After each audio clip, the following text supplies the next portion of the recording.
US President Donald Trump says he struck his biggest trade deal yet, a framework agreement with the European Union.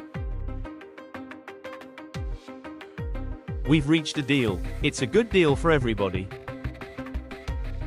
At the center of it, a 15% blanket tariff on most European goods entering the US. Pharmaceuticals are exempt, but EU steel and aluminum will still face steep 50% tariffs under national security provisions. In return, the EU committed to $750 billion in energy purchases from the US and pledged $600 billion in new investments. They also agreed to significant defense procurement, though no figures were disclosed. This is not a binding treaty. It's a framework, announced just days before a 30% tariff was set to take effect. The timing was no accident. It followed a familiar Trump-era pattern: pressure, then deal. The European market, 450 million consumers, is now more open, but at a price. This isn't a one-off. Similar frameworks were struck with Japan, the UK, and Vietnam. Each began with tariff threats, then settled into a 15% baseline and major foreign side investment. Trump's strategy flips the old trade playbook. It's not about removing barriers. It's about charging for predictability. His 15% now feels moderate, because the alternative he threatens is always worse. That's not liberalization. That's transactional stability. And in Trump's system, allies and rivals alike pay.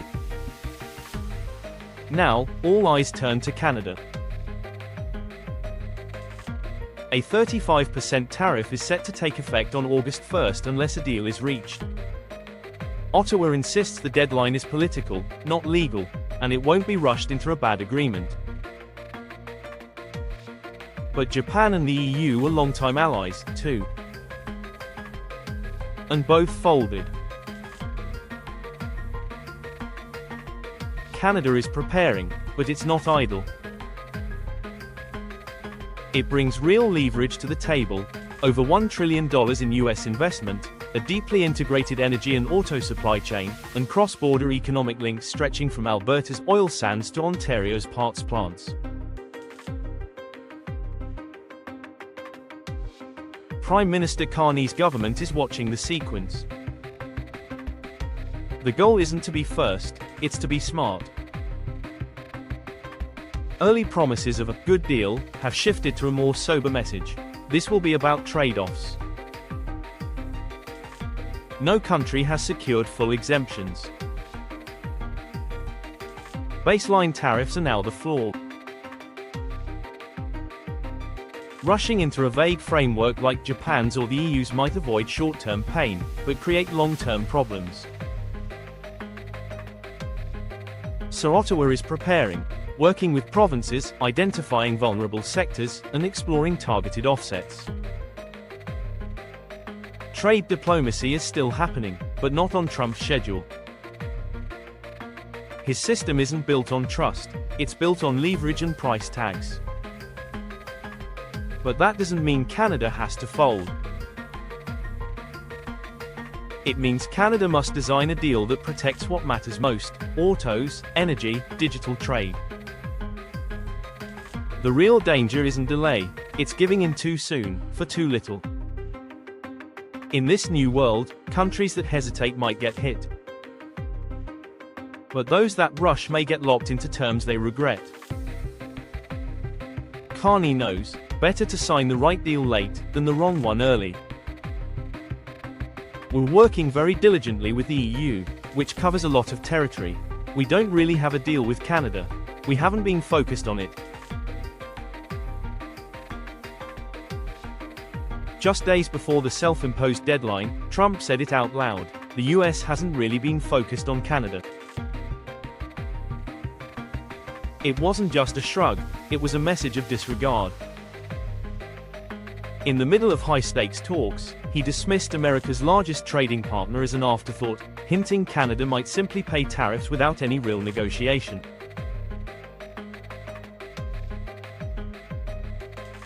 To Ottawa, this wasn't a threat, it was a signal. Unlike Trump's calculated pressure with Japan or the UK, this moment revealed something else: impatience. And that impatience may have just handed Canada a strategic edge. The Prime Minister, Minister LeBlanc, and Ambassador Hillman have echoed one message: Canada won't rush into a bad deal. And now Trump's own words have reinforced that stance. If talks break down, Ottawa won't take the blame, Washington walked away first. That's a rare communications win without signing anything. Trump's remarks also created friction within his own team.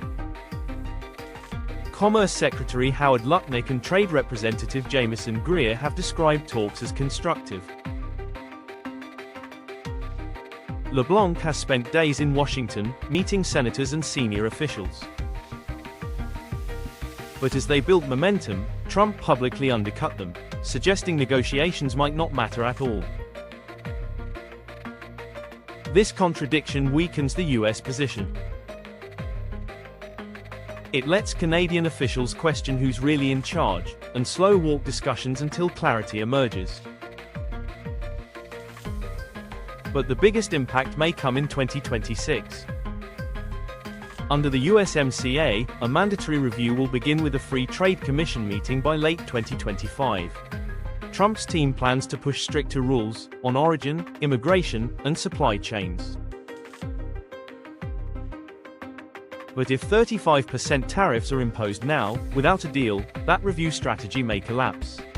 Canada and Mexico will argue tariffs already failed as leverage, and Trump could enter 2026 with fewer tools and less credibility. Meanwhile, Canada is building a parallel track, a proposed security and economic agreement to solidify defense ties and regional cooperation. Still in early stages, it could give Ottawa new footing and reduce Trump's power to dictate terms.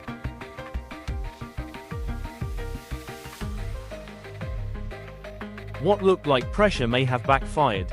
By speaking too soon, Trump handed Canada control of the pace, and a reason to wait. There's still time for a deal.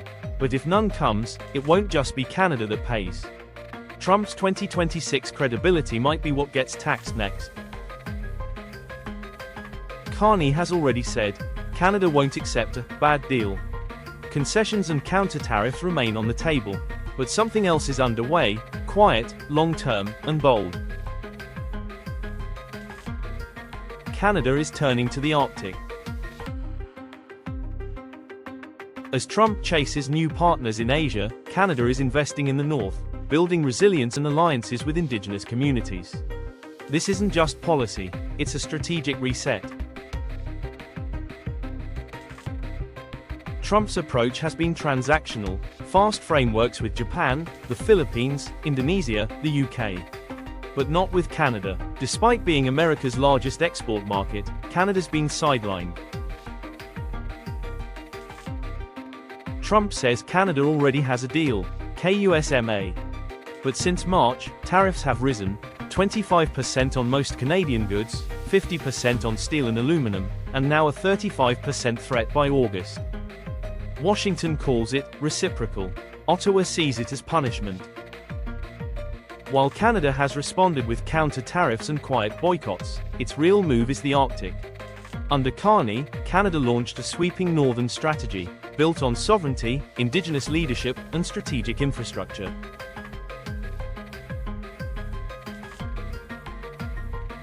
Parliament passed Bill C-5 to fast-track development in Inuit regions.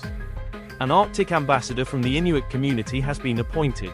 New consulates are opening in Anchorage and Greenland. Over $6 billion is pledged for radar, transport, and energy projects.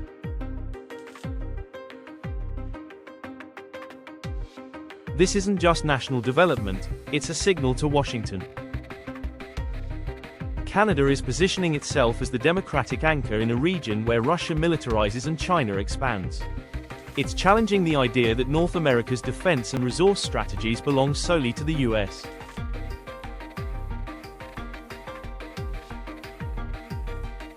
And the Arctic holds more than symbolism.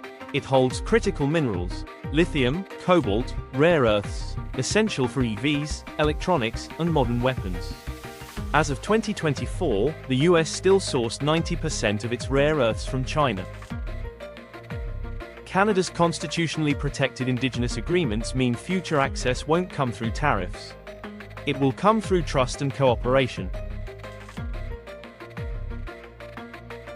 If Trump believed tariffs were the only leverage, he miscalculated. While Washington chases headlines, Canada is securing power through territory, resources, and relationships. Trump may have assumed Canada had no options. But Canada is writing its own script, defending its industries, rebalancing trade, and forging deep alliances with its own people.